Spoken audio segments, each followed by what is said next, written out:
ल है गाइस आज ढिँडो खाने हो चट्ट लाएर आलु नै हालेको बाबु कति आलु हाले त ढिँडो खाएर झोल सोल खाने भयो भयो भयो टक्क खाने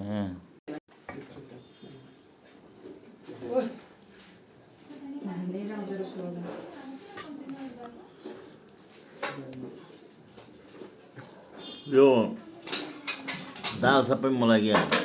खाने भए खानु के खानु अरू सबै गेडागुडी खान्छ के मासु खान्छ खानु तपाईँलाई हामी पकाइदियो अरे होइन धेरै हुन्छ नि पिउ अनि यत्रो दाल खाएपछि म मर्दैन दाल खाएर मान्छे कोही मऱ्यो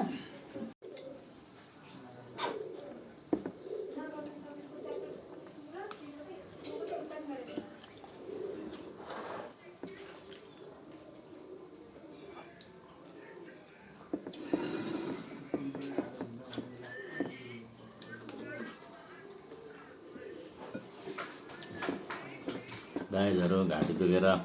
यस्तो खानुपर्ने छ